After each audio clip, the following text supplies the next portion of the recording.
Okay, so hello, welcome back to the Oral Health Podcast. This is your third podcast for National Smile Month Week 1, where we're discussing the mouth. We've talked about teeth, we've talked about gums. If you haven't listened to those, go back and listen to them. But today we're talking tongues. So we're just going to have a discussion about keeping the tongue clean, the importance of it, bad breath, and also health conditions that can affect your tongue. Maybe some you've heard of, maybe some you haven't. And I am quite excited to talk about this because we haven't really before, but we've talked about teeth and gums a lot, so it's nice to give tongues their own attention. So, Karen, how are you? I'm good, thank you. Good. Enjoying your coffee? Well, yes, you won't let me have it anywhere near me, but... I did tell Karen before we sat down, don't bring that coffee anywhere near my microphones, and she's took it rather personally. So we're just going to crack on. Now... Coffee, actually, funny enough, probably quite a bad breath. Coffee breath's a real thing, isn't it? Yeah, it can be. I mean, most bad breath is a cosmetic issue. So we've had some highly flavoured food or drink. Mm-hmm. So that is a temporary thing. So that will go off relatively quickly. You could have a piece of chewing gum or whatever, but it will wear off in time. So It's not a massive issue. Your tongue obviously has a lot of taste buds on it, so it's not a smooth surface, so it will pick up bacteria, and sometimes you can look at the tongue and it can look horrible, especially if you're not very well. Yeah, it gets like furry or... Yeah, I mean, oral thrush is very common when you run down, often because you've been taking antibiotics as well, because we have millions of bacteria in our mouth, and 90%, 99% probably, we need to keep the natural flora in our mouths. If we kill off all the bugs with antibiotics, then we can get oral thrush. We can also get thrush in other areas of our body. So if any moist area has the potential to get thrush. So you will notice that the tongue is quite well coated, and you might need something for it. There are various things that you can get over the counter. Don't tend to need anything prescribed, but if it does continue. So it's easily sorted, but it generally... If you've taken antibiotics, you might find that happens if you're laid low with something else. So, and inhalers, actually, when I got my, because I'm asthmatic, they told me that the particular inhaler that I have, it is oral thrush is a very common side effect. So I was like, oh, okay, never been told that before, but cool. No, I mean, they dry your mouth out as well, which your tongue doesn't like being dry. It likes to be moist. I don't know whether you ever did when you were a child. Me and my sister used to do it. Stick your tongue out and try and get it as dry as possible. And it feels really weird. No, I've never done that. Oh, well, there's something for you to do over the weekend. On the train home tonight. Just fly by. Yeah, so your tongue feels really weird when it's very dry because it's not meant to be.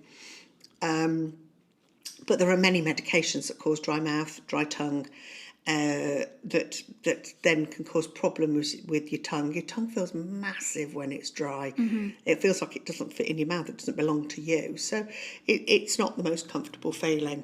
So, however, our tongue is necessary for so many different jobs. I wouldn't be talking to you today if I didn't have a tongue, because your tongue is... there to form words and sounds and that kind of thing. So you're moving it all the time. In fact, it's quite a good trivia question.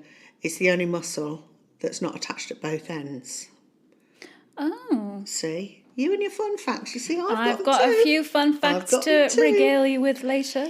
But that's interesting. Yeah, so it's a large muscle. I mean, if you've ever, you go to the dentist and they put all the stuff in your mouth and you start retching, you can't help it. And if you are actually working in somebody's mouth and they start doing that, there is no way you can keep anything in the mouth because it's such a strong muscle. It will push everything out because it's our safeguard against choking. Yeah. Your tongue thinks something is going down your throat, and it's trying to get rid of it. It will get rid of it, and it does it. And the more you try and stop retching, the more you do it. So it's very difficult. And you'll get a patient that is trying to be really, really helpful and they'll move the tongue out of the way. It actually makes it worse. Oh, okay, fair enough. You're tensing the muscle, it makes it bigger. So what we want is a nice, relaxed tongue that isn't moving about, isn't pushed to one side, isn't retching. But, there are ways of doing that. As a dental nurse, you keep away from the back of the mouth with either your mirror or your 3-in-1 syringe or your aspirator. You'll keep away from that part of the mouth and you'll stop the water building up, which, again, can make the tongue, because you're trying to swallow then. But it is a great bit of kit because it does stop you from choking, and that's in the majority of cases. So it is a good thing, but some people's gag reflex is much more heightened than others. Yeah. And, it came to light, obviously, during the COVID pandemic, when you're having to swab your throat. I mean, my daughter thought it was absolutely hilarious that she could just do it, and I was... I couldn't manage it. No, it was really tough. Very tough. And the more you do it, once you've started, you can't stop. Anyway, enough of their problems. Yeah. Well, so the obviously with your taste buds, you need to be able to taste your food, else what's the point really? So when your saliva starts the process of the digestion process starts in the mouth with the saliva mixing with the food. So the food that you're eating, as you're chewing it, the saliva is washing over it and making it into what's called a bolus, which is the ball of food. And now that's going over your tongue and you're tasting nice food. Now, we have a lot of taste buds. It's 10,000 taste buds.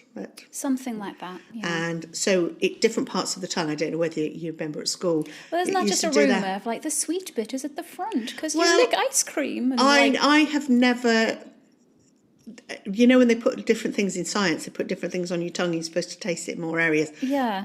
I was never convinced, but, I don't know. But that's how we taste food. It's on our taste buds. So...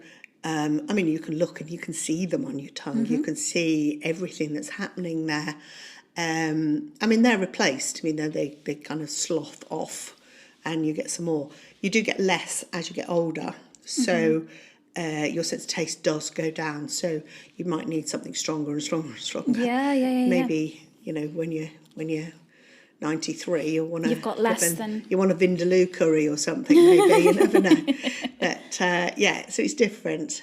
So when your child says, I don't like broccoli, it tastes horrible, it may be that they've just got more taste buds than you, and they're tasting it stronger. Different things. You never know. Yeah. So don't be too tough on them.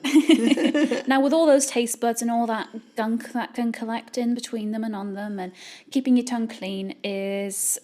very much essential, but I would honestly go on a limb out on a limb and say, we always say that less people clean incidentally than let on. I think even less than that clean their tongue. I really don't think cleaning your tongue is a daily thing for most people. I wouldn't say it was either. But if you think about it, that's mad because of the amount of bacteria and stuff that builds through the day. You need to be sloughing that off. It's reasonably self-cleansing, reasonably. But you will still get a build-up. Now, we're not we have a different tongue to animals. They have barbs on it because they're cleaning themselves with it. If you've ever been licked by a cat, you'll know it's really like sandpaper. Literally like sandpaper. Yeah. Yeah. But a dog's not too They're far quite off. slobbery. Yeah. I've got a bulldog at home and it's like being hit with a big wet sponge sometimes. But there's a lot of tongue, isn't there? There's a lot. But yes, cleaning the tongue is something that we do advise to do just to keep that under control. So there are several ways that you can do it. You can buy a tongue scraper that's actually designed for the job. Some toothbrushes have a tongue cleaner on the other side to where your filaments are. You can even use a spoon. A dessert spoon. Now, don't pull that face. You just keep the spoon. Scrape it off. Yeah. Okay. Okay, so what you're going to do is you're going to get hold of the tip of your tongue and pull it out as far as you can go. Mm-hmm.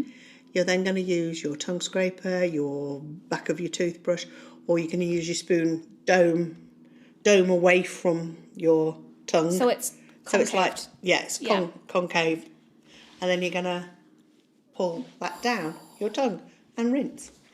See, now, it takes a little bit of time to do it because we've talked about the gagging reflex before. I was going to say, brushing my tongue, it's worse to me than having to do a lateral flow test. Start slowly just doing the tip. Yeah. And then each day just go a little bit further and a little bit further and you'll get used to it. Some electric toothbrushes have a special setting. Yeah, and they have a tongue cleaning attachment. What I'd say is don't use your toothbrush for it because it's a different type of bacteria, and I would prefer not to have what's on my tongue going around my teeth. Because this is one of the things I was going to ask you, is because you can buy special tongue scrapers and they're like it looks almost like a coat hangery shaped piece of metal that you scrape your tongue with and rinse it. But is that doing just as good a job as using a brush to clean the tongue? Is that better? Yes, because you scrape it. A brush is only going to loosen; it doesn't remove. Okay. So you might have loosened it, but you haven't taken it away. So with the scraper, what they tend to be is something with two handles. So you hold it in, and then it's got a flattened bit between the two, and you just bring that down. Majority of them these days are plastic, just because it's just a bit gentler. So yeah, I mean, if you get into the habit of doing it, then you will keep doing it. But yes, I mean, it is important if you have a particularly dry mouth, and as we said before, there are many medications that cause dry mouth, and if you know you suffer from it, I mean, have a look at your tongue. There is some mouthwashes that are designed for bad breath. Now, you may not have bad breath, but they will help to get the bacteria off your tongue. So don't be put off the fact that it says it's for bad breath and you haven't got bad breath. You can use it to clean your tongue if you don't want to scrape. Yeah. Okay. But yes, I mean, I think we're probably behind other countries, because I think other places in Europe certainly are more au fait with brushing their tongue or scraping their tongue. I mean, if you want to brush it, just have a separate brush, have a different brush. Okay. And do it with that. Yeah. Well,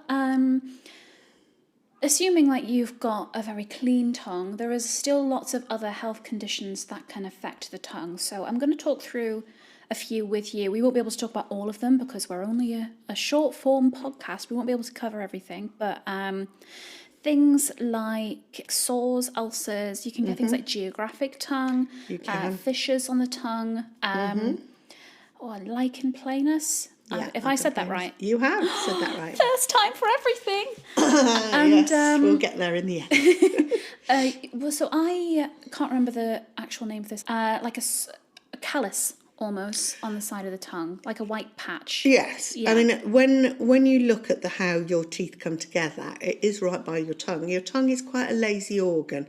It will fill any gap that you've got in your mouth. So you find if people have got missing teeth, the tongue will kind of like flop into that area. So you can get, it's almost like corns, if you know what I mean. Yeah, you'll have a bit of a hardened part because it's repeatedly, I should say, being caught. Yeah, and it's rubbing against. You can get it on the inside of your cheeks as well. Some people have a white line down their cheeks where they're kind of constantly catching it. So that wouldn't be anything that I would worry about, because when your dentist sees how you bite together, they will see a reason that you've got these white marks on your teeth. Or I've got sort of like, you can kind of see the shape of my teeth in the side of my tongue. That's where my tongue has been resting against my teeth. And because I have a dry mouth, then that's why that happens. But if there's a reason behind it, we wouldn't worry too much, and it's not causing any problems. Geographic tongue is a different one. Not a hugely common disorder, but it is it's irritating for somebody who has it. So what is happening is the surface of the tongue, as I said before, it just slots off from time to time. Now, with geographic tongue, it's doing it irregularly. So when you look at the tongue, it looks like a map of the world, which is why it's called geographic tongue. Yeah. So you can look and you can almost see like shapes that look like countries. It's not contagious, it's not hereditary. Some people it doesn't bother at all. For some people, when the new surface of the tongue has come through, it can be a bit sore with citrus fruits or spicy or acidic things. So you'd avoid those at that point. So that there really isn't very much treatment. It's just kind of avoiding it while it's flaring up for you. Lichen planus is white patches normally on the insides of the cheek, but you can get it sort of underneath the tongue. But generally it's on the sides of the cheek. A really small percentage of lichen planus can lead to oral cancer. So it is important that you get this diagnosed by your dentist and referred if necessary. So not to worry unduly about it. It's a really small percentage, but it does have the potential to do that. Again, can be sore if it's active, but there are, you can use a soothing mouthwash. You can just avoid the spicy things that are irritating it. So there's that to consider, just kind of avoiding what hurts it. And ulcers generally are traumatic ulcers. So you've bitten your tongue, which we all do from time to time, or we've caught our tongue on something sharp, or it's just made me go like that. When you lick an envelope, like we don't have to do that anymore, but you can almost get a paper cut on your tongue. Yeah, for me, it used to always be when I was younger, getting my tongue stuck in like sports drink caps. With the I wonder pushy what you were going to down. say then. We're going to get your tongue stuck. No, on the or like on ice, it would like you can get your tongue stuck on ice and You it'll can, rip yeah. the. I thought you were licking lampposts or something. Give me some credit, Karen. Goodness me. Yes, and you can get an ulcer because obviously you're causing a wound to something. So it's only like having a cut on your hand. You've done it to your tongue. So that ulcer, whilst it might be painful while it's there, should clear within 7 to 10 days. If you have an ulcer that you don't have a reason for, so you haven't bitten your tongue that you can remember, or you haven't hit it with your toothbrush or whatever, and it's lasted for 3 weeks or more, get to see your dentist, let them check it out, tell them how long you've had it. It just needs investigating. If you haven't got a dentist, go to your doctor. So when we're talking about the tongue, we're talking from anything from the throat forward, and I would say the floor of the mouth as well. So you're looking underneath there. I mean, I've had people, when you say to them, check your mouth monthly to just see if there's any changes. And they've looked under their tongue for the first time ever, and they are terrified because you can see all these, all the veins and everything in the tongue, and it looks terrifying, but that's what the tongue does. I mean, if you've ever bitten your tongue, you know how much it bleeds. Yeah. And it mixes with the saliva, and you think you've bitten the end off or something. But yes, that will ulcerate because it's a wound. I mean, I always say, you got any soreness there, just a teaspoon of salt in a tumbler of warm water. It does as good as anything else. Good old trick that does do the work. I know, indeed. Now, some more fun facts for you. You are right. There is about 10,000 taste buds in an average mouth, and most of these are located on the tongue. So they are replaced every 2 weeks, and as you age, some of the taste buds don't get replaced. So as you reach the later stages in life, you will have around 5,000 compared to 10,000. So they are, they taste stranger as you age through Certainly life. your tastes change, don't they? When you're young, I always think that the sign of being an adult is eating olives. Yeah, that is a good one. Unless you're Mediterranean and then you're eating them from like 4, but But the big thing I wanted to pick up on there is most of the taste buds are on the tongue, where you actually do have taste buds elsewhere in your mouth. And if you've listened to our podcasts on mouth cancer before, you might already know that, because some of our ambassadors that have had total glossectomies, their tongues totally removed, can still taste food. It's just a lot weaker than if they had all their working taste buds. So I thought that was quite an interesting point to pick up on. Yes. I mean, they must be all over the mouth. Yeah. Because, we do pick up. It's like when you eat something and it tastes like one thing when you start off, and then when you swallow it, the aftertaste. The aftertaste Yeah. is slightly different. So that would indicate that there is something that is further back that will pick up a slightly different taste when you start chewing, which, Also, smell is a big indicator of how things taste. So, my fun fact I haven't wrote down, but I will give you. If you have no sense of smell and you eat a raw potato and a raw apple, they will taste exactly the same, which I always think is very bizarre. It is very bizarre. You'd think that I suppose the texture is pretty much the same, isn't it? But yes, half of our tasting of food is the smell of it. Also, the look of it. We look first, we smell, we taste, and all of that is part of the whole eating process. Because if you blindfold somebody, often they don't know what they're eating because they can't see the colour of it.